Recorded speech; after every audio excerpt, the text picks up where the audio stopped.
ડીસા આમ આદમી પાર્ટીએ નાયબ કલેક્ટરને આવેદનપત્ર આપ્યું। કપાસ ઇમ્પોર્ટ ડ્યુટી નાબૂદ કરવાના નિર્ણયનો કરાયો વિરોધ। કેન્દ્ર સરકાર અમેરિકા અને ટ્રમ્પના દબાણમાં આવીને કપાસ ઇમ્પોર્ટ ડ્યુટી નાબૂદ કરવાનો નિર્ણય કરીને ખેડૂતોને મુશ્કેલીમાં મૂકી દીધા છે। ત્યારે સરકારના આ નિર્ણયના વિરોધમાં અને કપાસ પર ઇમ્પોર્ટ ડ્યુટી ફરી લગાવવાની માંગ સાથે આજરોજ આમ આદમી પાર્ટીના પ્રદેશ નેતા ડોક્ટર રમેશભાઈ પટેલની આગેવાનીમાં મુખ્યમંત્રીને સંબોધીને નાયબ કલેક્ટરને આવેદનપત્ર પાઠવ્યું હતું, જેમાં મોટી સંખ્યામાં આમ આદમી પાર્ટીના હોદ્દેદારો અને કાર્યકર્તાઓ ઉપસ્થિત રહ્યા હતા। અને સરકાર દ્વારા કપાસ ઇમ્પોર્ટ ડ્યુટી યથાવત રાખવાનો નિર્ણય નહીં કરાય તો આમ આદમી પાર્ટી સમગ્ર ગુજરાતમાં ઉગ્ર આંદોલન કરવાની ચીમકી ઉચ્ચારી હતી। સાથીઓ, જય જવાન, જય કિસાન, જય યુવાન। તાજેતરમાં ભારત સરકાર દ્વારા એક અમેરિકાથી આવતો કપાસ એટલે કે જેને આપણે ઇમ્પોર્ટ કરતા હોઈએ કપાસ, એના ઉપરથી જે લાગતો ટેક્સ હોય, જે પહેલાં ટેક્સ લેવામાં આવતો હતો, જેમ કે આપણે પણ અહીંયાથી કોઈ બહાર વસ્તુ મોકલીએ તો એ દેશમાં એનો પણ ટેક્સ લાગતો હોય છે અને પછી એની કિંમત વધતી હોય છે, તો એ ટેક્સ જે કપાસ ઉપર લગાડવામાં આવતો હતો એ ટેક્સ હમણાં જ ભારત સરકારે નાબૂદ કર્યો છે। આમ જોવા જઈએ તો આપણો દેશ છે ખેતી પ્રધાન દેશ છે, ખેડૂતોની સંખ્યા સૌથી વધારે છે અને દેશની ઇકોનોમીમાં ખેડૂતોનો સૌથી મોટો ફાળો છે।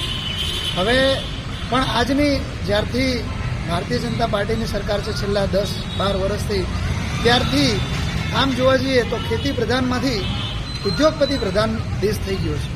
ઉદ્યોગપતિઓને વધારે મહત્ત્વ આપવામાં આવે છે અને ખેતીને એટલું મહત્ત્વ આપવામાં આવતું નથી। તો અમારી આમ આદમી પાર્ટીની એવી માગણી છે કે જે રીતે કપાસ ઉપર જે કર નાખવામાં આવ્યો છે એના કારણે ભારતમાં, ગુજરાતમાં અને બનાસકાંઠા જે આપણો જે કપાસનું ઉત્પાદન થાય છે એ હકીકતમાં જરૂરિયાત કરતાં વધારે થાય છે।